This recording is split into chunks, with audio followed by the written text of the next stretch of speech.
Tom, so I heard you're the guy to go if you want to direct someone to direct an action film. Well, I'm trying to be anyway, so I'm certainly giving it a good try. Because at 20 you started your own company, right? And tell us a little about that. Yeah, so I'm 35 now. I still look like a baby face though. But yeah, I've been doing this for 15. I know, yeah. Well, hopefully I'll get a beard one day. It might grow in. But I've been doing this for 15 years now. I started my first media company doing music videos and commercials when I was 20, and I'm self-taught. So I ended up doing a lot of CGI and visual effects and editing as well. Ran a post house for a while. And then in 2015, I made the leap to feature films. And here we are talking about 400 Bullets, which is my 6th movie to date. So where does your fascination with action films come from? If you can include the question, because we don't use narration. Yeah, so I think I'm fascinated with action movies because growing up, that was always what attracted me to cinema. You know, I think there's a real language to watching two people in combat, you know, that's as powerful as dialogue. You know, if you do it correctly, you can say so much with somebody's body language and the way they're throwing a punch or a kick, and sometimes even more than you can with dialogue. So I think that's why I'm so in love with action films. In a way, it's like choreographing a dance. I mean, some of the scenes I saw, they were so beautifully choreographed, and then gory, and the guns and the fits, and so it's like. Yeah, it's absolutely the peanut pouch of filmmaking. Yeah, it's absolutely like dance choreography. I mean, you've got two people who are trying to get this intricate choreography across on screen without hitting each other, because, you know, one wrong move and then somebody's going to the hospital, you know. So it's like the most dangerous dance you'll ever do, but it's so much fun to shoot that stuff. And, you know, in terms of directing, it's a real art form all of its own that's taken me a long time, I think, to get good at. So hopefully 400 Bullets will prove the point. So Tom, how important was it for you to have Jean-Paul Lee as the leading? He's like the new, I don't know what, he's very intense, very well known, and he loves his craft. Jean-Paul Lee for me was, I think, kind of getting him really was the main drive of getting this film off the ground. You know, I'd seen him in some stuff. He's very good friends with some actors that I'd worked with on some previous movies. And, you know, I went for coffee with this guy and just sort of fell in love with what a great bloke he is. And I just really wanted to get that on screen. And everything that he brings to Rana as a character, it's kind of who he really is as well. I mean, I think this is his best performance to date in terms of acting. And that's what I really wanted to push and get across, but it was so important to get him in this.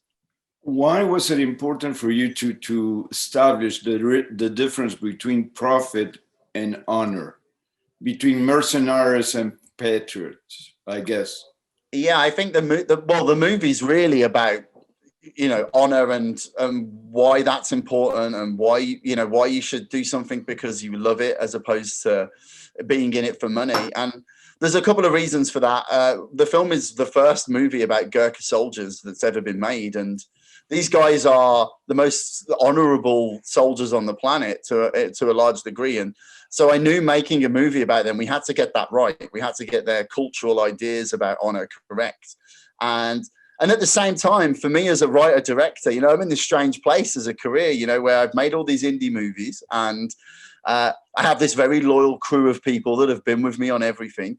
And then I started getting these Hollywood offers to, hey, come and direct this, but only you, like, we don't want the crew, just you. And so I was in this place where I was like, well, do I go and chase the money, or do I stay loyal to my team? And well, we made 400 Bullets, so I proved I stayed with my team and stayed loyal, and a lot of that went into the movie. So in a strange way, the movie's sort of personal as well, you know? I think Hollywood could be very attractive, but I think it says a lot about you, the sense of not jumping into the opportunity and betraying I'm not meaning betraying on an intense way, but leaving the crew who helped you to be where you are now on the, dump them on the curve. Hey, I think a lot of filmmakers, they're under the impression, after a while, it's very easy because it's you that does the interviews with the cool people on Zoom and stuff, right? And for a lot of the filmmakers, it really goes to their head and they think, I did this. But the truth is, it took 50 people to make this movie. I couldn't have done it on my own.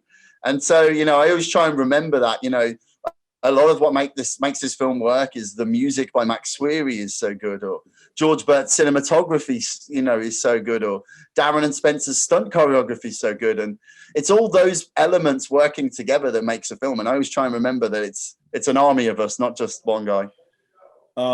You've been getting recognition by different institutions, and your ego is not getting bigger. What's going on? I think how important were the awards? Yeah, I'm trying not to get a big ego over things. The reality is, like, I feel very blessed to do this for a job. I don't have any other work. This is my job 24 hours a day. And it's like, really, I'm like a big kid, I just smash action figures together all day and, have fun with my friends. And I think, I'm just one of these people, I'm big into meditating. So I do a lot of that. I think that maybe keeps me grounded a little bit. And, I love what I'm doing. And I never set out in movies to make big budget Hollywood stuff. I've always loved independent cinema, and I love that as a genre. And it's nice to be doing that and getting recognized for it. And at the same time, helping all my friends pay their bills too, Tom, as horrible as the pandemic is, I think that there's a silver lining in terms of independent films. On one hand, Hollywood couldn't release their film blockbusters because they were not movie theaters to consume all that stuff. And on the other hand, we needed to be entertained and consume, and we love storytelling as consumers.